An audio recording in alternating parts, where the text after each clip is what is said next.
and welcome to my channel, or welcome back to my channel. My name is Jay and this is a web of classic tales. If you're enjoying the videos, please like, subscribe, share, and comment. If you want notifications every single time a new video is uploaded, please click on the little bell icon. Today we will continue reading Jane Austen's Sense and Sensibility.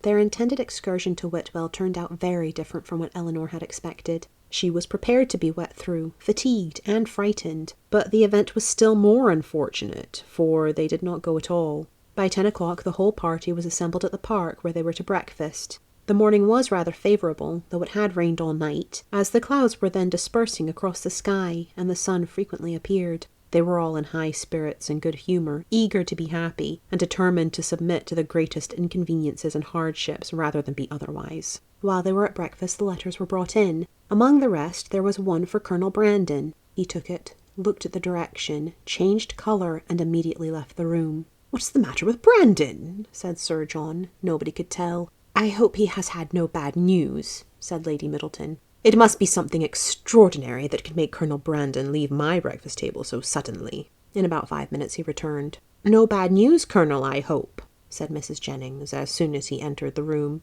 "None at all, ma'am, I thank you." "Was it from Avignon?" "I hope it is not to say that your sister is worse." "No, ma'am, it came from town, and is merely a letter of business." "But how came the hand to discompose you so much? If it was only a letter of business— Come, this won't do, Colonel. So let us hear the truth of it." "My dear madame," said Lady Middleton, "recollect what you are saying." "Perhaps it is to tell you that your cousin Fanny is married?" said Mrs. Jennings, without attending to her daughter's reproof. "No, indeed, it is not." "Well, then, I know who it is from, Colonel, and I hope she is well."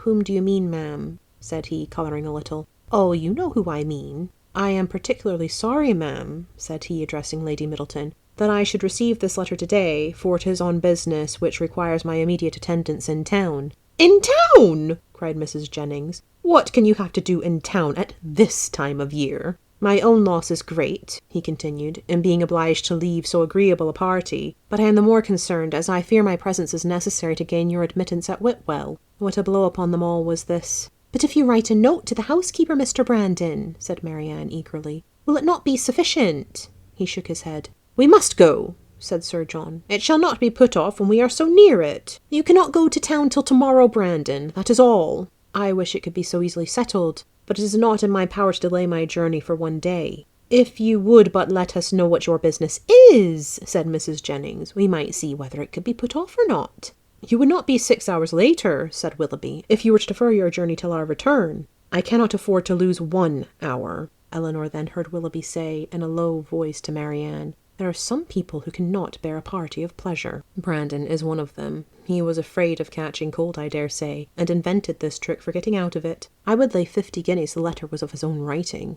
"I have no doubt of it," replied Marianne. "There is no persuading you to change your mind, Brandon, I know of old," said Sir John, "when once you are determined on anything. But, however, I hope you will think better of it. Consider, here are the 2 Miss Careys come over from Newton, the 3 Miss Dashwoods walked up from the cottage, and Mr. Willoughby got up 2 hours before his usual time, on purpose to go to Whitwell." Colonel Brandon again repeated his sorrow at being the cause of disappointing the party, but at the same time declared it to be unavoidable. "Well then, when will you come back again?" "I hope we shall see you at Barton," added her ladyship, "as soon as you can conveniently leave town, and we must put off the party to Whitwell till your return. You are very obliging, but it is so uncertain when I may have it in my power to return, that I dare not engage for it at all." "Oh, he must and shall come back," cried Sir John. "If he is not here by the end of the week, I shall go after him." "Aye, so do, Sir John," cried Mrs. Jennings, "and then perhaps you may find out what his business is.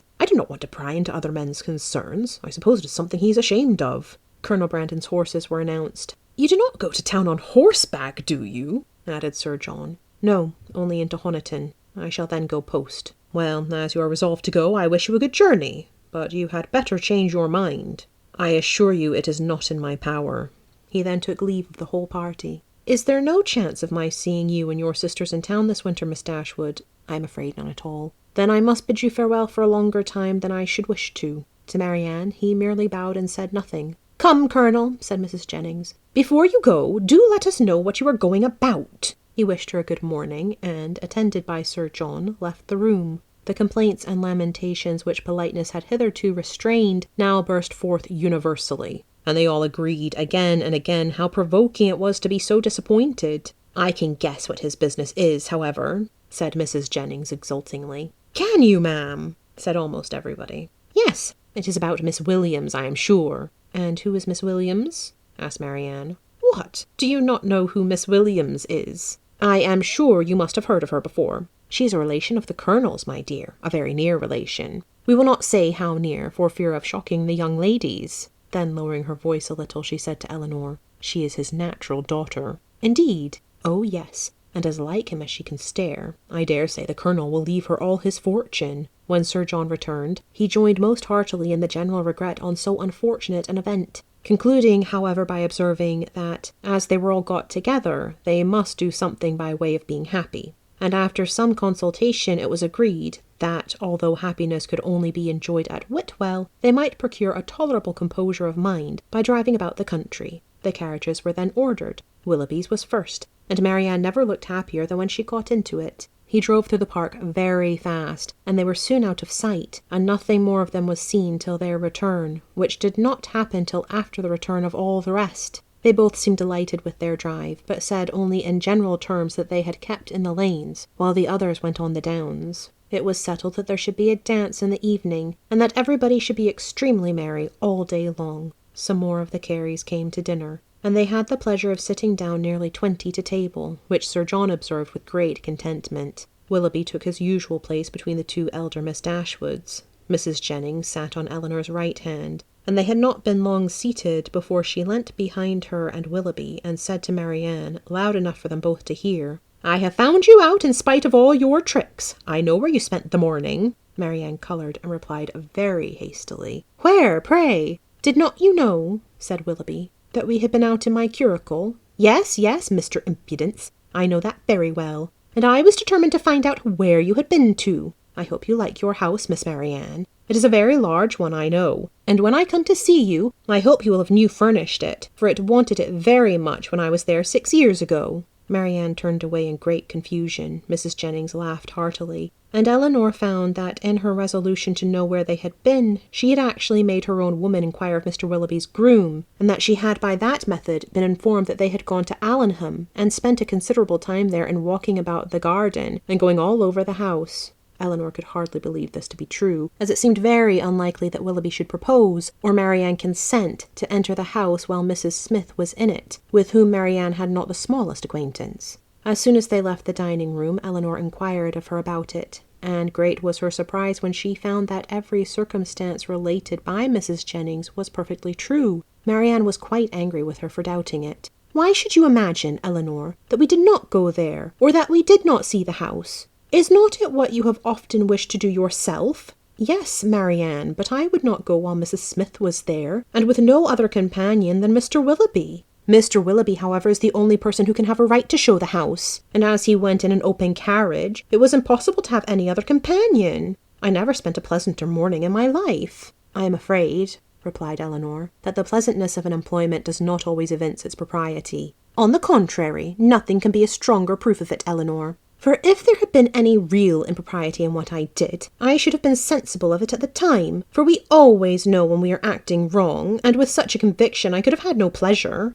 But my dear Marianne, as it has already exposed you to some very impertinent remarks, do you not now begin to doubt the discretion of your own conduct? If the impertinent remarks of Mrs. Jennings are to be proof of impropriety in conduct, we are all offending every moment of our lives. I value not her censure any more than I should do her commendation. I am not sensible of having done anything wrong in walking over Mrs. Smith's ground, or in seeing her house. They will one day be Mr. Willoughby's, and if they were one day to be your own, Marianne, you would not be justified in what you have done." She blushed at this hint, but it was even visibly gratifying to her, and after a 10 minutes' interval of earnest thought, she came to her sister again, and said with great good humour, "Perhaps, Eleanor, it was rather ill-judged in me to go to Allenham, but Mr. Willoughby wanted particularly to show me the place, and it is a charming house, I assure you. There is one remarkably pretty sitting-room upstairs, of a nice comfortable size for constant use, and with modern furniture it will be delightful.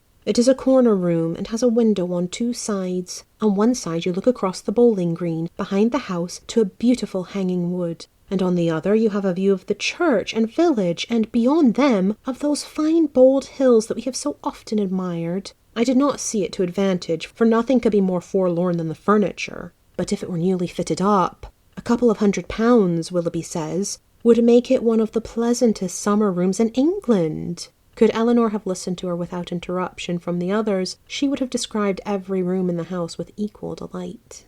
Thank you for listening. This has been Jane Austen's Sense and Sensibility, Chapter 13.